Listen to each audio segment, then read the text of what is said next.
Hello everyone, you're watching Muka Eli, your number one online TV channel on daily financial news updates, personal development, migration opportunities, and the America First discuss. My name is Cheo, your host.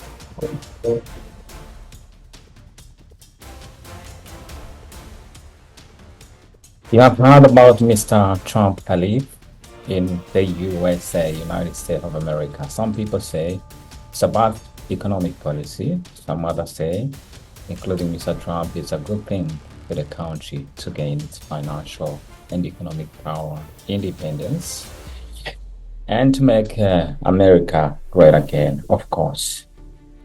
That is why our topic today is tariff in America and its uncertainty. You're welcome on our channel, Muka Eli. If you don't mind, please subscribe, share, and like our content. A tariff is a tax on imported goods, and while it can benefit certain parts of the US economy, it doesn't automatically make the entire country rich. Here is how tariffs can help the US economy in specific ways. So tariff can protect domestic industry. That's one of the benefits of tariff. Tariff make important imported goods more expensive, which can encourage consumers to buy American-made products or any country-made products. This helps the United States manufacturer and can lead to more domestic jobs, higher production in key industries, preservation of strategic sector like steel and technology. So protecting domestic industries is one of Mr. Trump's strategic policy to revive the U.S. economy. So second, the tariff can increase the revenue. Tariff generates more money for the federal government. Before income tax was introduced, tariffs were a major source of U.S. Government revenue. And also tariff can leverage in a trade negotiations. You've heard in the news across different mainstream media, Mr. Trump, President of the United States, saying tariff can be used as a bargaining tool to pressure other countries to reduce their own trade barriers or follow fair trade practices. Mr. Trump has vowed to negotiate with different countries, saying that countries have been irrationally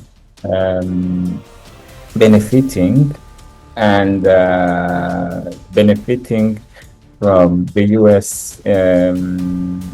Non-reciprocity tariff policy. And the U.S. says they want that whoever charged them more should also be paying more in the U.S. tariff context.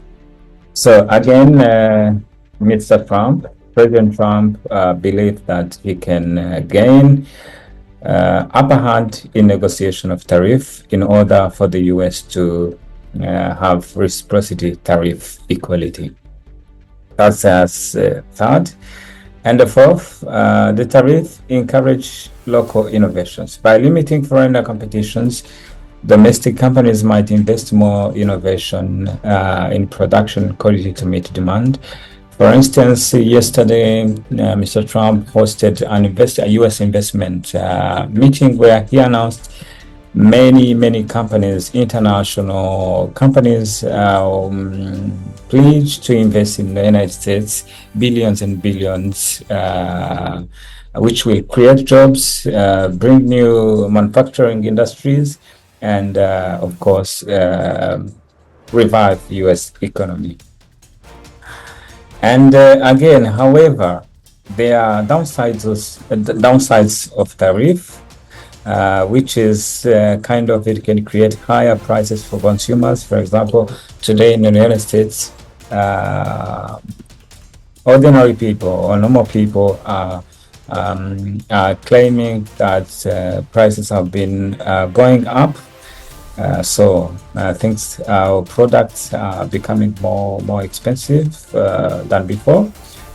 Retaliatory tariff from other countries means like if you put tariff on countries, they can also retaliate and put more, and this can be a trade war, which you have seen between the United States and China. The other thing about tariff, it can create global supply chain disruptions. That's quite understandable.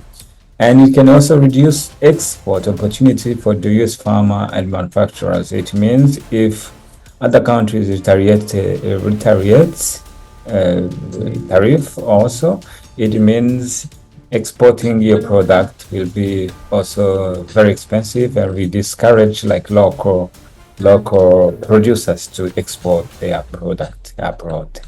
In short, tariff can tariff can be,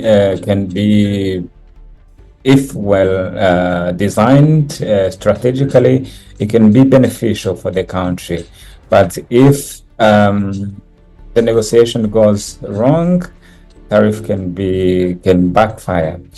In short, tariff can help specific US industries and provide strategic advantages, but they don't automatically make the whole country richer. It depends on how they are used and in what economic context. Let's give, for example, some historical example of tariff helping or hurting the US economy. So let's see. First, I think all of you knows the tariff of 1816 in a post-war of 1812.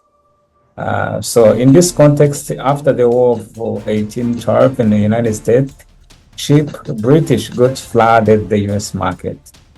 As a reaction, the US government imposed the tariff. The US imposed a protective tariff to help its young industry, especially textile and iron.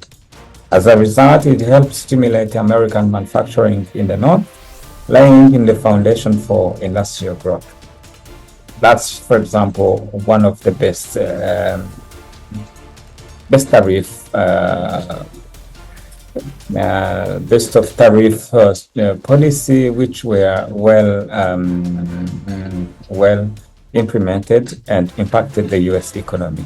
Second, the Morrill Tariff 1861 helps found the Civil War. The context was that it passed before the Civil War began, and this tariff increased duties on import to protect northern industries and raised revenue. And as a result, it provided crucial funds to support the Union war effort and help northern manufacturers thrive during and after the war. You remember the current, not the current in 1930, the Smooth-Hawley tariff, negative impact. The context was it passed during the onset of the Great Depressions in the United States. And the tariff the government raised tariff on over 20,000 imported goods to protect US jobs. As a result, it backfired. Other countries retaliated with their own tariff, leading to a collapse in global trade and worsening the Great Depression in the United States. I think when we talk about Great Depression in economics, I think you know exactly what I mean. Let's see another, for example, Reagan-era tariff on Japan, 1980s. It had a mixed impact. And the context was it was in response to Japanese dominance in electronic and auto exports. At that time, the American market and American government judged that Japan is dominating the US market of electronics and auto imports. And the US, on the other hand, wanted to promote the American-made, the US-made product in electronic and auto exports. So what happens? The US imposed the trade tariff, imposed quota and tariff on Japanese car and semiconductors. As a result, it helped the US auto companies buy time to modernize, but critics argue it delayed the needed reforms and raised prices for consumers. Let's jump on the current tariff Tariff example, Trump administration tariff in 2018 to 2020 controversial impacts. Context, it aimed at reducing trade deficit and confronting China over trade practices. And the US government imposed tariff on steel, aluminum, and Chinese goods. As a result, some US manufacturers like steel makers benefited, but many others faced higher costs. US farmers were hurt by retaliatory tariff, and global supply chains were disrupted. Those examples show that tariff can protect and grow key industries when used strategically, but they can also backfire if they lead to trade war or higher costs for consumers and business. So, what can an individual benefit from tariff uncertainty, for example, in the United States, but also on a global market? On a global market, the Wall Street market or the shares market, the actions market, the bonds are high right now, ups and down, and it's on your benefit to judge it correctly. And when it's down, you can buy shares which can increase depending on which will increase in a way in a long term. Don't sell it, or don't sell them when you already buy them on a cheap cost, on less expensive cost. Disclaimer, I'm not a professional economic analyst. I'm just an ordinary person trying to read and informing you about tariff, about migration opportunities in the Western world, about financial news updates, about personal development, and this channel will focus only on those key issues which I mentioned, which is about financial news updates, personal development, migration opportunity, and America First discourse in this 4 years term. Mr. Trump, His Excellency Mr. Trump, the President of the United States. My name is Cheo. Please support our channel by subscribing, share, and give us comment down below. Thank you so much. Have a great day. May God bless you. May God bless America. May God bless Africa. May God bless the world. May God give peace, and may God bless you individually. Bye-bye. See you tomorrow.